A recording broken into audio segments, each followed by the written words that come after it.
All right, ladies and gentlemen, welcome back to the channel. Today we have a recap for the Raptors. That was a tough loss. Man, that one really hurt. They had a nice little fourth quarter, end of fourth quarter run. I guess they didn't really have a fourth quarter run because CJ and Dame were just absolutely going off to start that fourth quarter. But they had a little bit of a run. They got it to a one possession game there in the closing minutes, and just two tough turnovers by Scotty Barnes, which it really sucks. It's like one of the first times that I feel like Scotty has really kind of looked like a rookie. The last play is a little interesting because I feel like Scotty shouldn't even really have the ball. I mean, it should be in Fred's hands. I know a lot of people, I say Fred VanVleet is the closer on the Raptors. A lot of people disagree with that. But either way, it should be in Fred's hands. It should be in Pascal's hands or even Gary Trent's hands. Scotty's not the one I want to take in that three.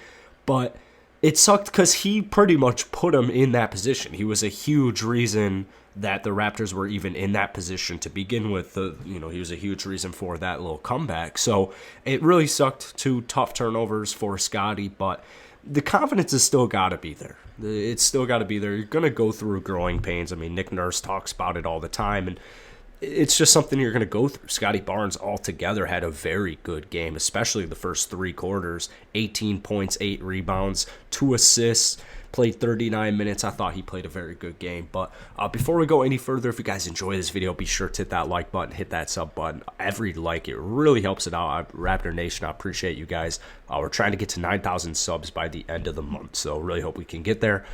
I mean, Toronto, they had this. There's still good positives. One of the things that really kind of screwed them tonight was bench. I mean, granted, they didn't really play. All the Raptors essentially all the Raptors saw 39 minutes. You either saw 39 minutes or 40 minutes. So they all saw pretty much 40 minutes. So really the only guy who got minutes was Kem Birch. He got 21. Delano only 8. Svi only 8. Malachi came in for a little bit. Had a nice little couple of minutes when he was in there. He had a nice bucket in there. But for the most part, I mean, the bench, I guess they let them down, but they didn't really get the opportunity. For the most part, the starters looked great. I mean, Gary Trent Jr., he was 2 points away from scoring 20 points for 3 straight games. OG Anunoby, finally. I mean, I feel like I speak for all the Raptor Nation right now. It's like, finally, the downtown ball hit tonight. And it was great to see OG. I really loved seeing OG tonight. 29 points, 6 rebounds, 9 of 19 from the field, 6 of 10 from downtown, and 3 steals. He was doing everything. This is what you want. And that's why this loss sucked. I mean, obviously, but the Raptors, they've lost 5 out of the last 6. Now, they're on a tough road trip right now. I will not lie to you. This is what we said yesterday. This is going to be a tough road trip. You're playing Utah, you're playing Sacramento, Golden State, Memphis, and Indiana. So it's not the end of the world.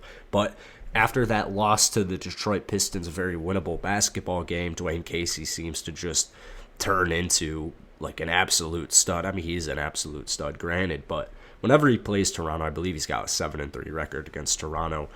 This was a winnable game. This was a very winnable game. I mean, Portland is struggling right now. They're in that struggle mode. They just got to 7-8 tonight. The Raptors there 7-8 too. But I mean, Freddie, he had a good fourth quarter. I'd like to see him be a little bit more aggressive leading up to the fourth quarter. He's a huge reason the Raptors were in this game as well late in the fourth. He had a huge Kyle Lowry-esque pull-up three-pointer that was absolutely huge when they were on a little run. He finished with 16 points, 6 rebounds, 7 assists, 6 of 13, 4 of 8 from downtown, threw in 2 steals and a block.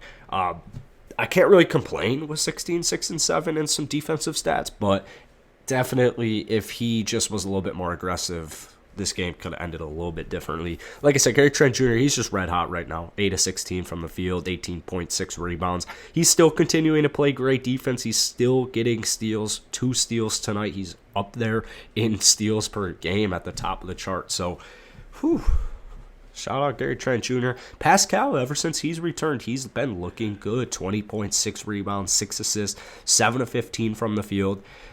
Now, this was a tough loss. I can't lie to you. Especially because Toronto got off to such a good start, man. After the first quarter, it looked like they were going to win the game 100%. Or 99%. I mean, it was 33-24 after the first quarter. And they were running the show. They were running the show on the road. Toronto was a little cold. Oh, man, it sucked. And then they got on a second quarter run. They scored 37 against the Toronto Raptors defense, which has been very suspect as of late. Granted, Precious Achiuwa's out tonight. Yuta's still out. They're missing some pieces, but still, for the most part, there's so many open threes, and I understand Nick Nurse's philosophy for like kind of tempting a lot of these guys into taking these threes. But man, another night of a lot of open threes, and a lot of these guys, Portland. I keep saying Toronto. Portland, the Trailblazers, they are going to make you pay. They are a good 3-point shooting team, and they fully demonstrated that tonight. Moving forward for Toronto, you just got to be patient, and I talked about that in today's video. You just have to be patient. I mean, it sucks, but this is a very, very young team. If you notice, you look at it, there's not really a veteran.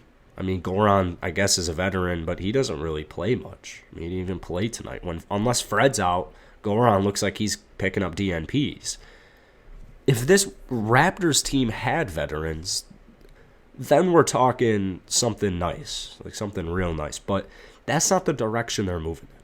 Masai, Bobby, they're thinking years from now. They're thinking 2, 3, 4, 5 years from now. They didn't want to go out and target old veterans who either just didn't fit their system or just didn't fit their timeline. There's going to be guys who fit the system, but not everyone's going to fit the timeline.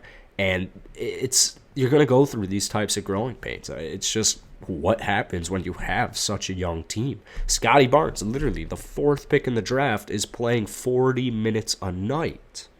That's good and bad in its own ways. He's going to make mistakes. He's going to have games like this. It sucks because it's not even like when I said he's going to have games like this. It's not even like he had a game. He's going to have moments like this where he's a rookie. He's played 15 basketball games. So you got to give these guys the benefit of the doubt. Clean up the defense, continue to get rebounds, make your shots, push the ball, get to the free throw line, make the free throws. That's a huge, they only missed 2 of them tonight. It's a very nice bright spot. But this Raptors team, they're close. They're going to go on a win streak. They're going to go on another win streak. They were just freshly off a 5-gamer. They're going to go on another win streak shortly. So that's it for today, guys. I would love to hear your opinions on tonight's game down below in the comments. Hit that like button, hit that sub button, follow my Twitter, link in the bio. That's it. See you guys tomorrow.